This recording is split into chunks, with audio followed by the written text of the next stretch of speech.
firstly, influencer marketing. It's obviously a hot topic in the industry. There are a lot of benefits of influencer marketing. It's said, I mean, Google just classified it as a breakout term.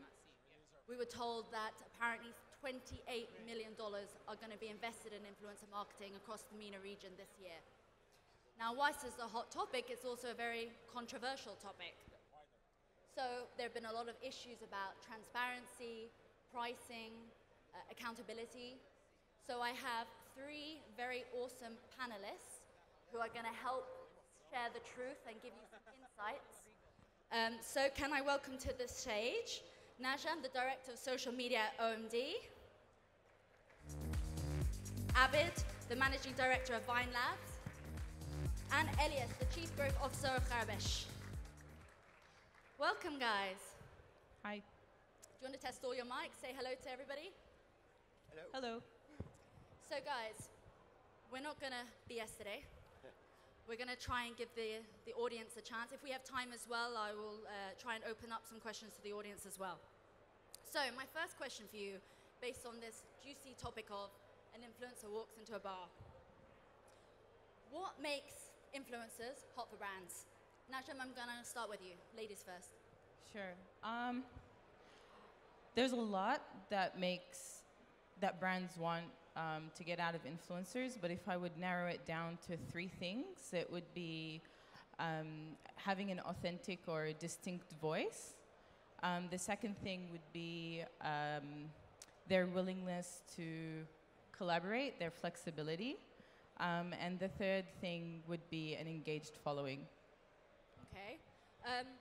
You say engaged following, like how would you measure that? Well, you can look at, I mean, a lot of brands tend to look at the number of followers that an influencer has, but we also look at the comments, the likes, the shares that the influencers have on their content, because then that tells you, how responsive or how interested people are in what they have to say. Cool. I mean, Elias, thoughts on that? What makes them sexy? No, I do agree with Nagham on what she's saying. Mostly, what we look at is performance. So how do we define performance? It's views, comments, likes, shares. And this is where clients are looking. This is where they can measure the return on investment.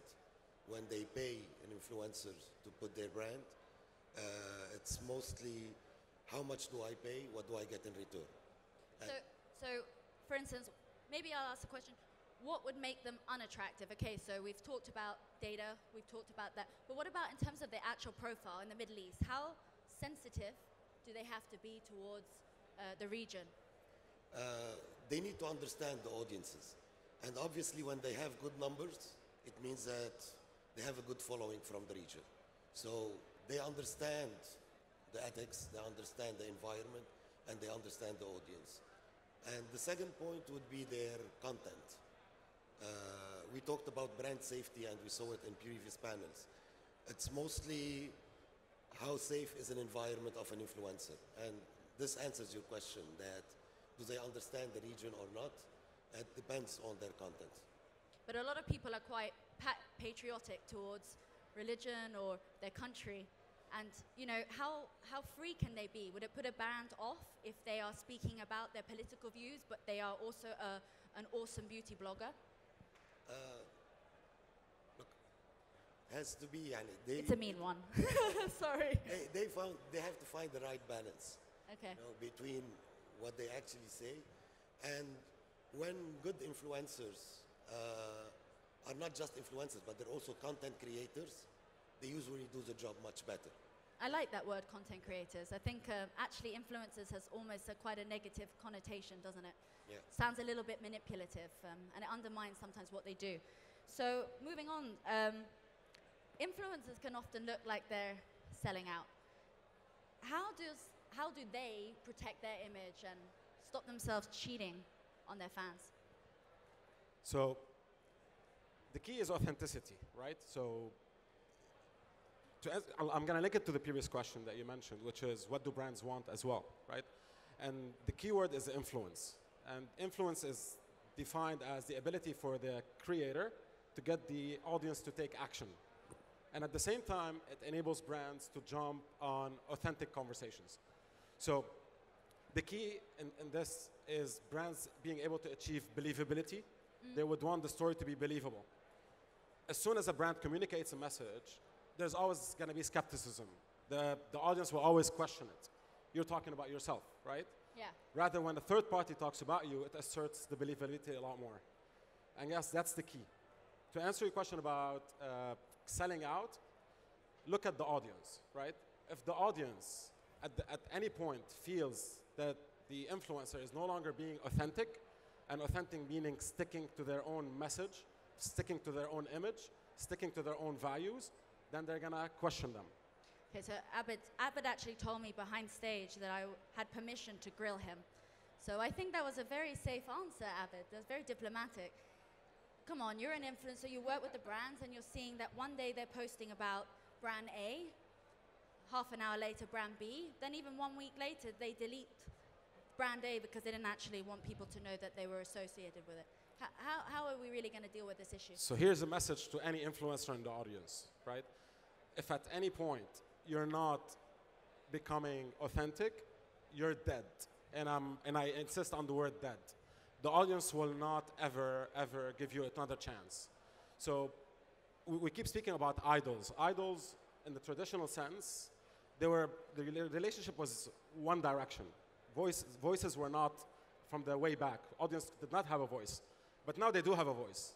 And we have a saying in Arabic whereby any basically asshole can say something today, right? So they can really either kill it or make it happen.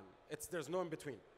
So if at any point the product is being positioned right in front of the audience in a way that's forced, then the audience is not going to accept it. But if it's value-driven, if it's authentic, if it's leveled, which is the key word that's very important, by leveled I mean humble, then it will be accepted. Elias, thoughts? And I think also, like Abed mentioned, if they're true to their content, if they're content creators and not influencers, they have specific values they stick with. So they will not allow what we call brand prostitution. They will choose the brand they deal with. Interesting term with the topic bar. So they will choose the brand they deal with. They will make sure that these brands understand their content, and they will refuse brands that will not comply with what they want. So what about frequency? So say, for instance, I am a beauty blogger. I love all the brands I'm working with. How frequently can I post about them before I'm going to start to look over commercial, even though I may actually use their product? Can I just jump in here for a second on that? When it comes to, I think it's very easy to put all the blame maybe on, I don't know if blame's the right word, but to just demonize the influencer and say, they're not being authentic and they're not, they're selling out. But at the same time, I think it falls on marketers to be smart about their selections on who they want to work with. We have a team, for example, that vets influencers before we even put them forward to our clients. We go back even like 3 years worth of content to actually see, whether their values align. And if marketers are not doing their due diligence and they're just going with anyone, at the end of the day, these influencers, they also want to monetize what they're doing. Not all of them perhaps have full-time jobs, or they're trying to make money. Some of them will partner with whoever, but I think it's also up to the brands to be selective and say, you know what, this person is working with way too many brands. We don't want to be associated because they lose their credibility. So I think it falls on both parties. It's not just on the influencer. Gotcha, okay. So high-profile influencers are known for playing hard to get. I want, Nagham, your best pickup lines to try to entice an influencer and help a brand hook them up to their campaign. I don't know if I would have a pickup line. Maybe let's do great things together. I think the word influencer is mainly used in our industry. It's gotten to the point where you have influencers write it in their profile. It's not a job, you know. You can be an expert about something, and that's how you have influence. I would say partner would be a better choice of words. I think if brands put their strategy together of a long-term collaboration and select the right partner to bring into this, I think for example, Huda Beauty and Sephora is a really... You may want to work with them, but they don't see you as a partner. Some of them have egos. Well, no names in particular. Well, again, I think if you put together a strategy and actually show them your vision and where they fit within that plan or vision, then they're more inclined to collaborate. And I mean, we've worked with a lot of high-profile influencers, and it's worked out really great because of that. So sometimes they say that the influencer doesn't even respond. A lot of clients complain, like they can't even reach out to them. Then move on. Should we be using? But what if like a lot of the traditional marketing firms, you work on your email. What about transitioning maybe the conversation into a space where they actually talk? I mean, from our perspective, when we work with influencers, we only DM them.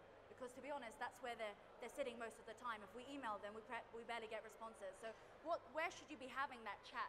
Well, a lot of them actually have signed up with representatives. So there are agencies that manage influencers. We have a dedicated team that is in charge of, vetting, making those connections, building those relationships. Some of them are direct, some of them are through their representatives. Sometimes tweeting them is very effective. I know I've tried that, and they tend to respond to a tweet. But it depends. It's a highly unregulated market. So if an influencer is not responsive, then that kind of gives you a sign of what things to come, and you probably want to steer clear altogether. Abed, what's your rule of thumb? How many times will you accept rejection before you keep pushing? Will we accept what? Rejection. From? The influencer. Rejection for a deal? Never, because they always want money. The beauty of the middleman is that they regulate. They try to regulate as much as possible, assuming the interest is value creation on both sides. I'll go back to the question that you answered with regards to what is the pickup line. And the key here is to ensure that a successful brand influencer relationship is a long-term relationship. It's not a short-term campaign-driven relationship. Because that contributes to the authenticity and the believability.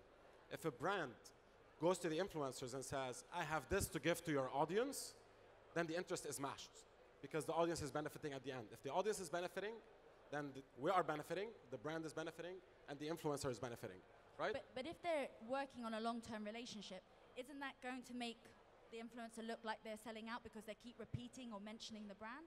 Not really, because there's an authentic relationship right there. Actually, we should never forget that... Is it authentic though?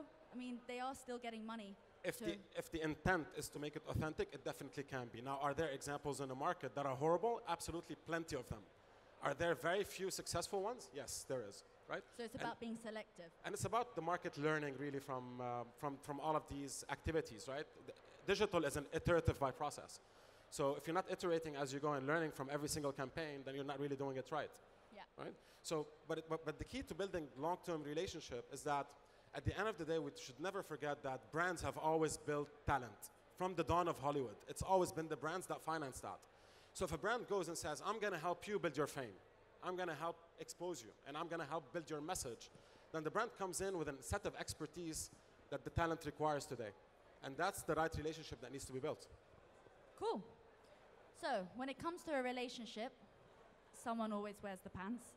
How much should brands control the content of the influencer? Elias, I'm going to ask you this one.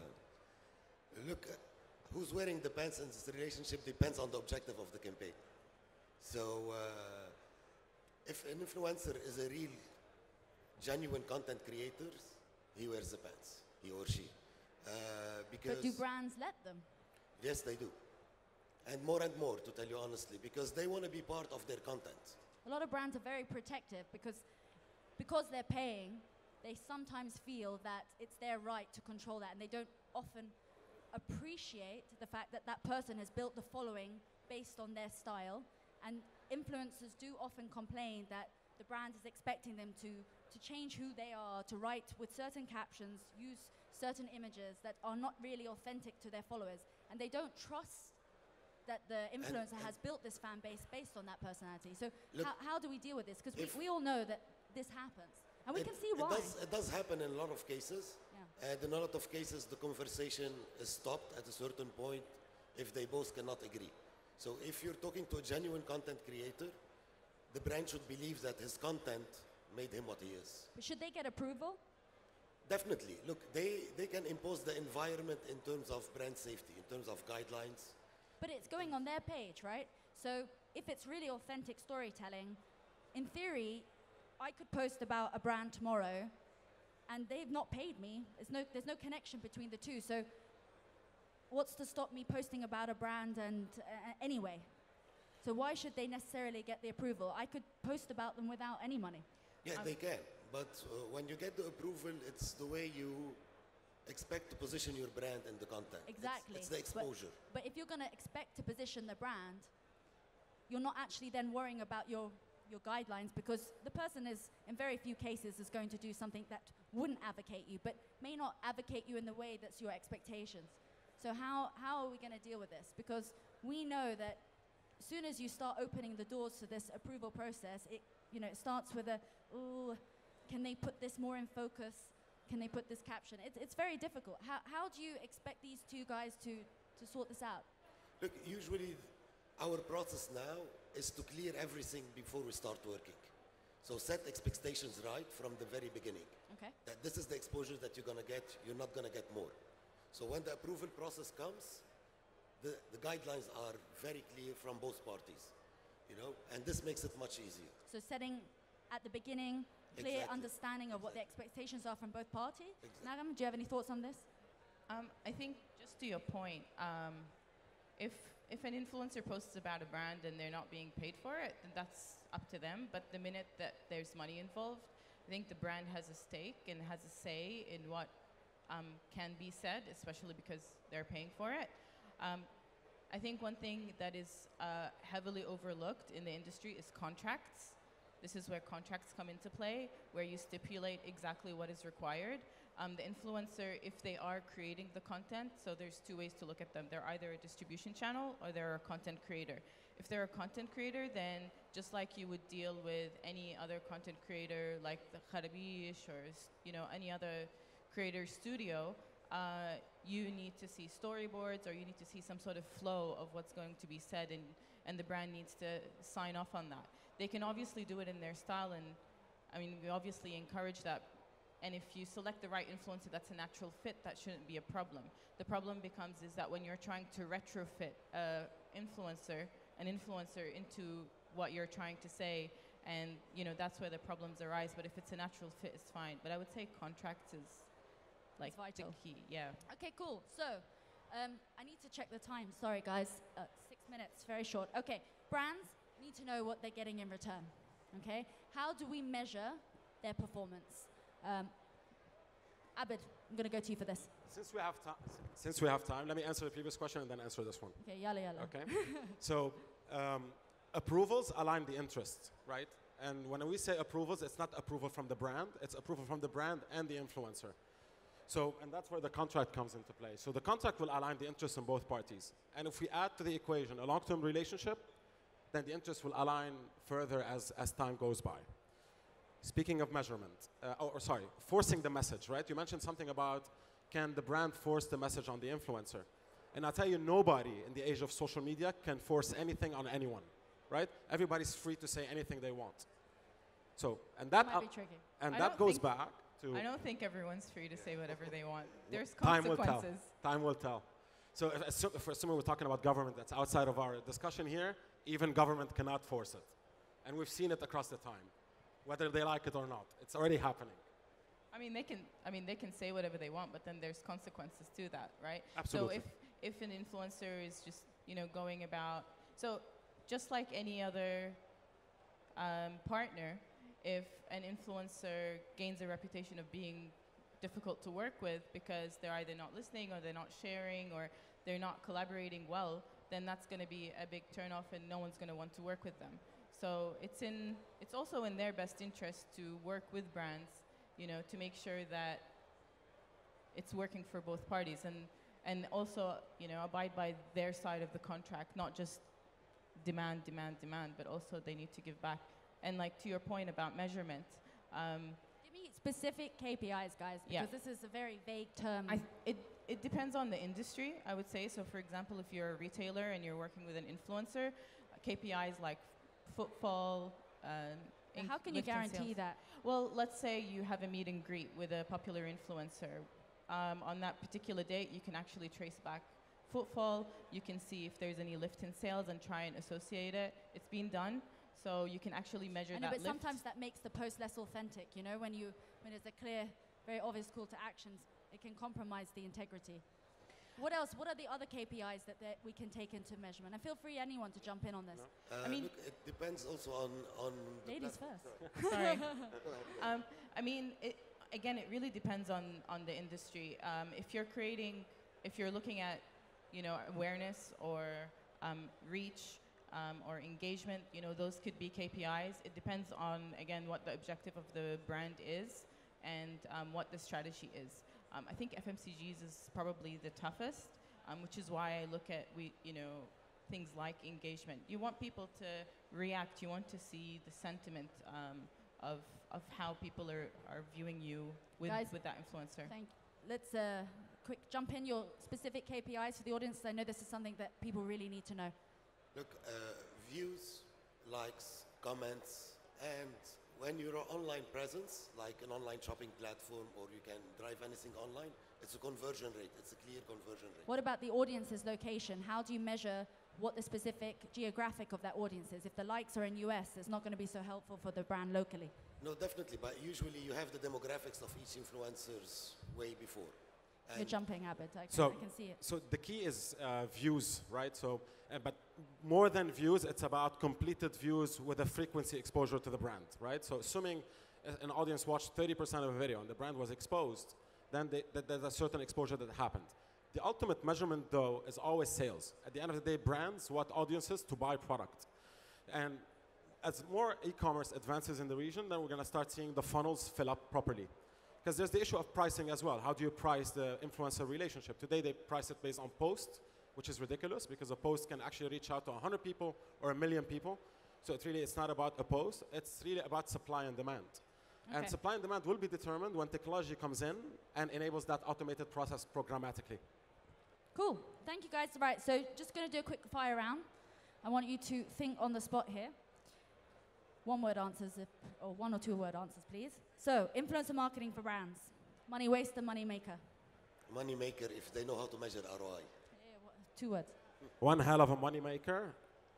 Just to mention why. Because of the organic distribution. Cool. Moneymaker if done right. Okay, cool, great. Cocktail of micro-influencers or your top shelf favorites? Top shelf. The right match. You always have to say something different, Abed. Nagham? A mix of both. Okay. And who should dictate the price? Brand or influencer? Influencers. Supply and demand. Nagham? Sorry, what was the question again? Who dictates the price? Should the brand or the influencer dictate the price? Who should lead? The brand. I'm going to be biased. I'm biased, but the brand. Okay, guys, I have 1 minute. Would anyone like to ask a question to the audience? To the panelists? Any questions? There we go. Someone over there.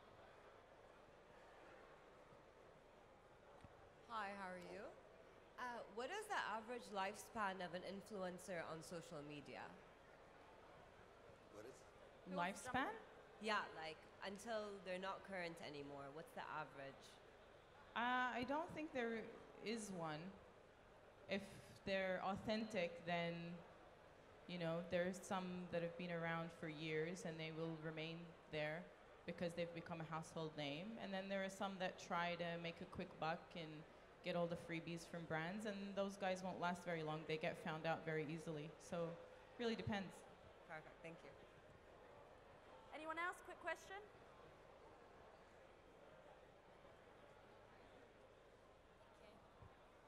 Hello, I just wanted to ask, when do you think things will tighten up in this region on having things like people having to state when something's an ad or when something's sponsored? Because back in the UK, it's very tight now. If it's something's an ad, you need to state it in your caption or on your video, but here it doesn't seem to have the same rules.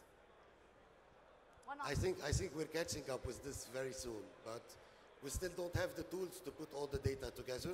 But within a span of 1 to 2 years, we'll catch up with other markets. Okay, guys, we're out of time, but just thank you very much. If you have any questions, I'm sure the guys will reach out and you can go there. Thank you very much, guys. Thank you very much, my panelists.